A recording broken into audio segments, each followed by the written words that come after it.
de ZOOM TV24.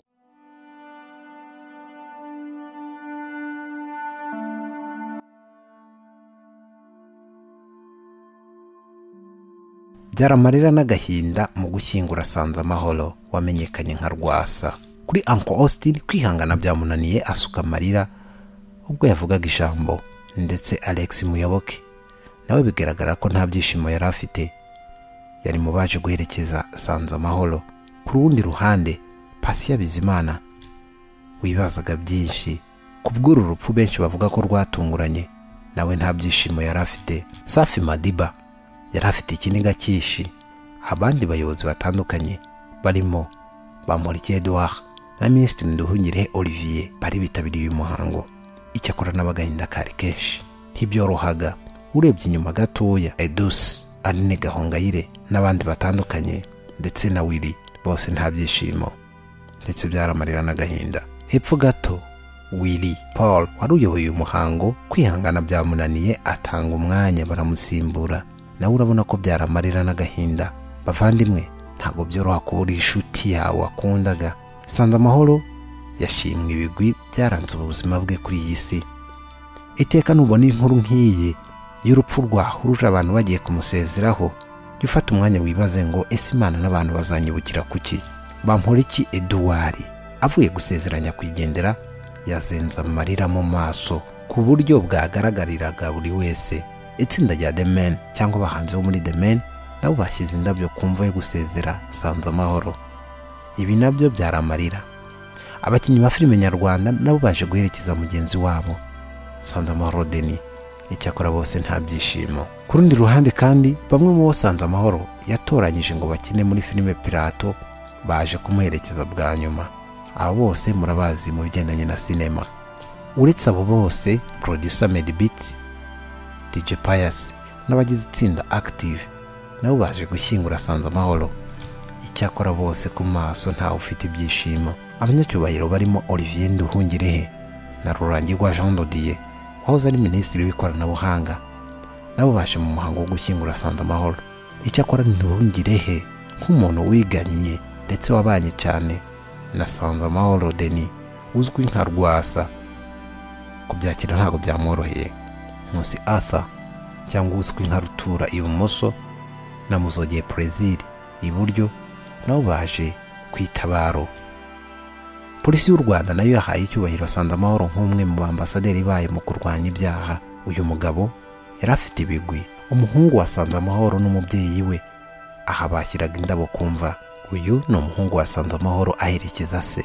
Umuryango wa Nsanzamahoro umusezera mbere gato yo kumushyingura no kubari bameze.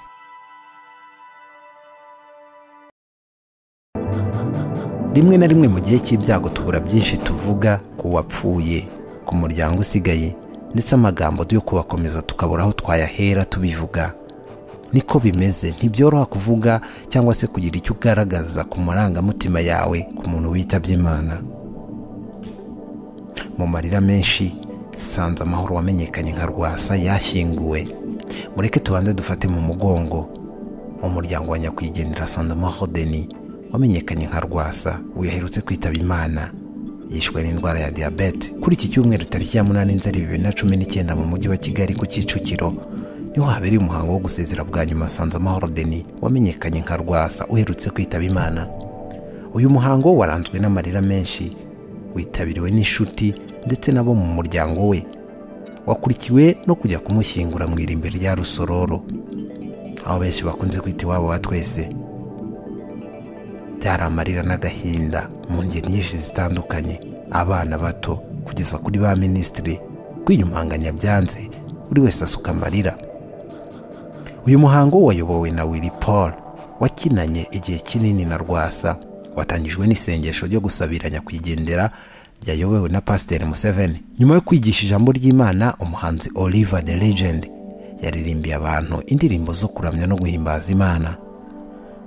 Nyuma yo kwiragiza Imana hakurikiyeho ubuhamya bwabo babanye bwabimburiwe n'uhagarariye Federasiyo ya Sinema, wavuze ko muri Federasiyo bafata Rwasa nk'umukinnyi mpuzamahanga cyane kuko filime nyinshi yakinye zagiye ziba mpuzamahanga. Agaruka kuri Rwasa nyirizina yagize ati yari umugabo ubwira ikibazo mukicarana akakumva akagufasha kubona igisubizo. Yari umugabo murakaranya mu kanya gato ngo akakwereka ko iyo itaba impamvu yo gutandukana.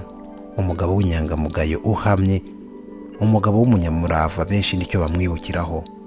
Icyakora yongeyeho ko Rwasa ari umunyarwanda wa mbere wakoze filime y'uruhererekane ya mbere yanyuze kuri televiziyo Rwanda. Ibi nabyo ni ibirwi. Hari filime yitwa Pirato bari bamaze ngo gutangira, yararangiye, n'abazayikinamo ngo bari bamaze kuboneka, bahawe n'ibyo bazakina. Yongeraho ati turabizi tuzayirangiza, ahubwo mutube hafi.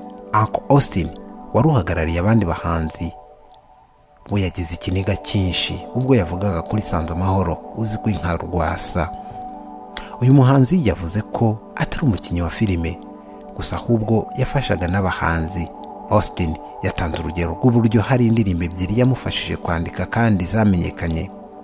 Uncle Austin yavuze ko yahuye bwa mbere na Rwasa ubwo yaragiye kuri Radio Flash FM akamusangayo undi akamwakira.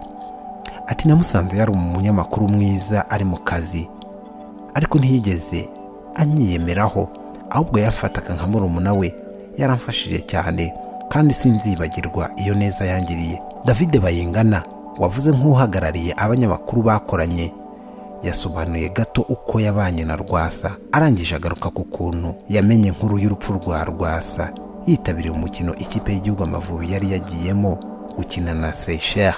Akimara kumenya ayo makuru y'urupfu rwa Rwasa, Nsanzamahoro Bayingana ngo yananiwe gutanga inkuru yari yamujyanye kuko yabuze imbaraga.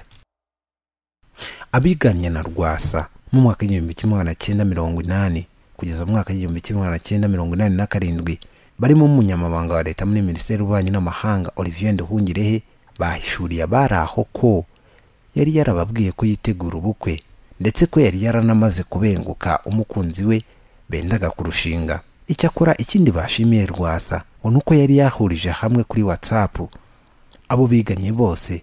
Kuri ubu ngo bari bamaze guhurira kuri iryo tsinda rya WhatsApp. Rwasa atabarutse afite umugambi wo gukangurira abo biganye bari hanze y'igihugu bahunze gutahuka. Abo mu muryango we bishimiye bikomeye abaje kubafata mu mugongo, bahamya ko uburyo batabawe bugaragaza ukuntu umuhungu wabo yabanye neza na rubanda. Bamwe mu bavuze bwa nyuma ntabakinanye nawe muri filime Sakabaka bavuze ko iyo filime yamaze imyaka 3 ikinwa.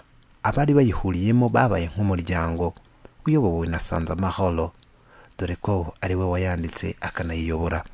Aba basabye buri wese watabaye umuryango wa Rwasa kuzababa hafi bagakora filime Rwasa yari amaze igihe arangije kwandika, ndetse yanahaye abakinnyi ibyo bazakina.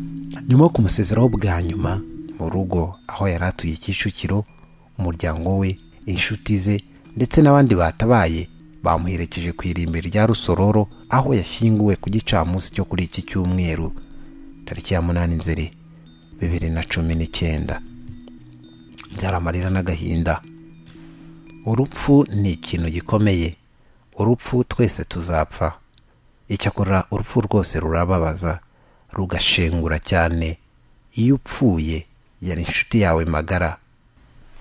Nsanzamahoro tumwifurije iruhuko ridashira, Imana ikameze nabo mu muryango yasize.